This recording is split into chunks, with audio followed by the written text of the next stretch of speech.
watched Obsession yesterday, and like, wow, I haven't been so scared during a horror movie in so long that I was genuinely concerned for the amount of times that I had to cover my mouth to stop myself from like full on screaming, because I kept getting caught off guard like so many times. And you know what? Actually, I know the last time I got scared by a horror movie real bad is I was watching Weapons, and you know that scene in the basement where Aunt Gladys is just like, she dead ass is just standing there, like she's just standing there like, right? Nothing, doesn't move. And like for a split second, it's just complete lack of movement, and then she just like kind of lunges at the camera, but very slowly. I got actually scared by that, but that was also because my sister was next to me and she screamed at the top of her lungs because it was so scary. She got so scared by that scene that she nearly pissed herself. She had to go to the restroom. Anyways, not the point of this video. The point of this video is that I was watching Obsession.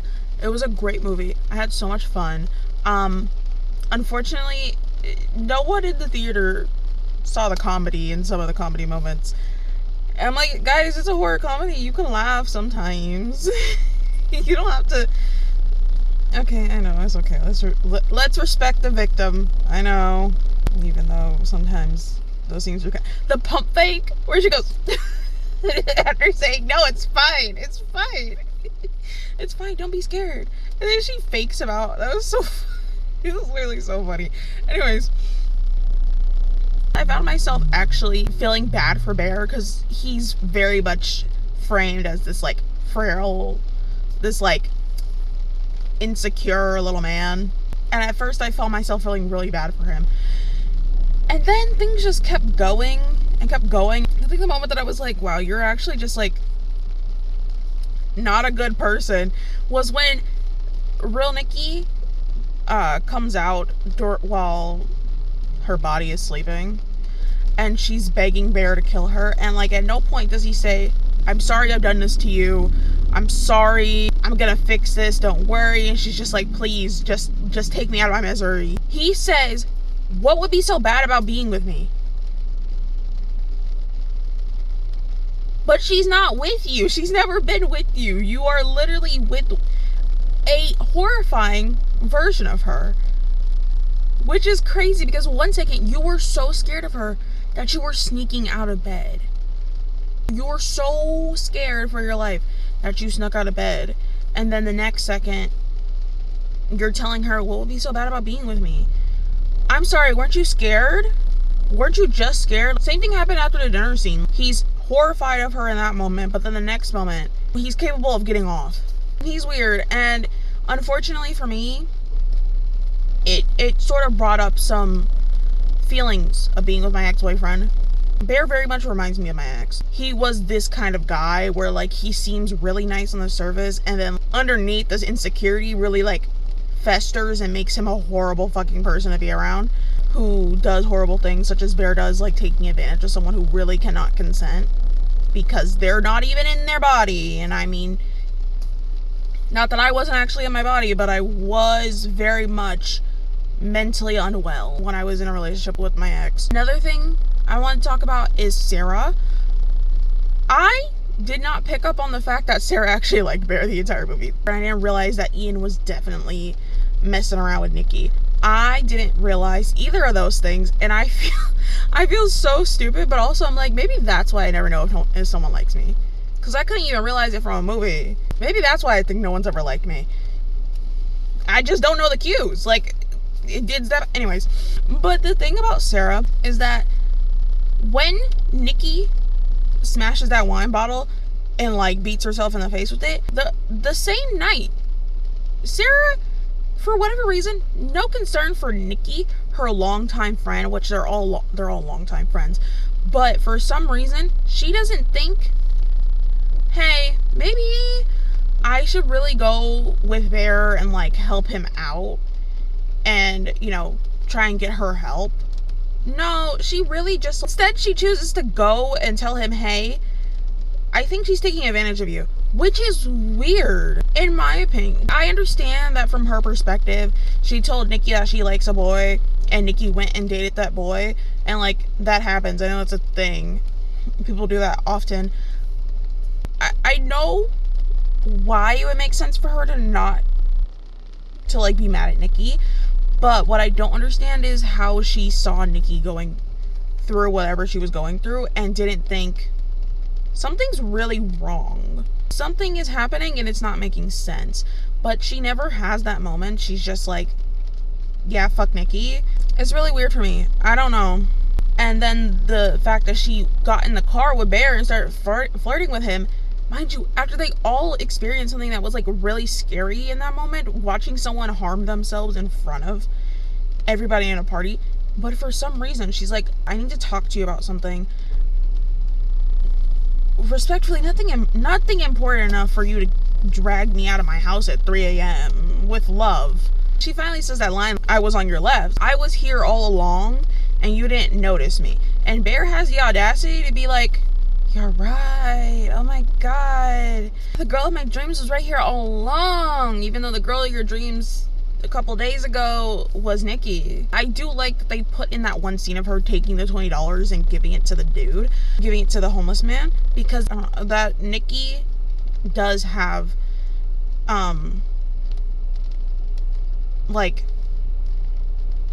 noble tendencies. What is it called? Like, you know, like she cares about people, so she gave that man $20. I mean, it wasn't her $20 to give away, but it was $20.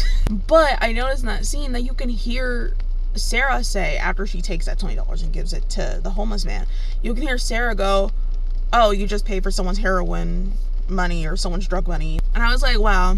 But I don't think anyone caught that, because I never saw anyone, well, so far, since I saw the movie yesterday, I just started looking into it, but I've never seen anyone mention that Sarah says that in the background. But the one thing about Sarah that really got me was when they're in the car and she's having her whole little conversation with Bear, flirting with him, she says, you need a cool girl. You need like a chill, cool girl or whatever. The moment she said cool girl, I said, Amy Dunn. After watching Gone Girl, the words cool girl will forever be solidified in my mind as the cool girl monologue. You say anything about a cool girl monologue automatically starts playing in my head. And I just know that Sarah is the type of girl who is the cool girl. She's the girl who, you know, if you know the cool girl monologue, it's basically like the girl who does everything that guys like, but like is also a girl. She'll go out and eat and she doesn't care about her body, but like she's also really skinny and fit and she likes sports, but like she'll let you hang out with the guys and like she doesn't demand all that gushy shit. You know, that's like the gist of the cool girl monologue. Anyways, I noticed that and I'm like, she's the type of person who hears Amy Dunn's monologue and she's like, yeah, that's normal. That's what guys like. Just like Amy thinks. But yeah, that really got me. And I was like, yeah, so I can see it as Sarah is just a pick-me. She really is. Like, there's no other way of putting it. She is a pick-me because it's frankly weird that you don't see that your friend is in a very weird situation. And like, all you can think about is the fact that she wronged you by going out with the dude that you liked and telling the dude that she's taking advantage of you. It's the fact that she's like, man, she's really going through something. Like, she's taking advantage of you. She can't be putting all this on you. It's wrong. And I'm like, girl, if they're in a relationship, this is kind of normal, is it not? I feel like if it was me in that situation, I'd see her harming herself and I'd be like, something's not right here.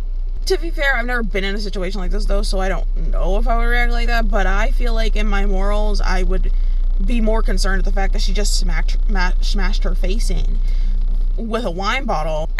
And it's the context in which she does the smashing of the wine bottle. 1 second, she's being like really childish, pulls the chair away, stands there really cutely for Bear to kiss her, and then the next second she's like, she's literally looking at Bear, screaming in horror, runs backwards because she's so horrified of the person standing in front of her. Mind you, she's supposed to be in love with this person.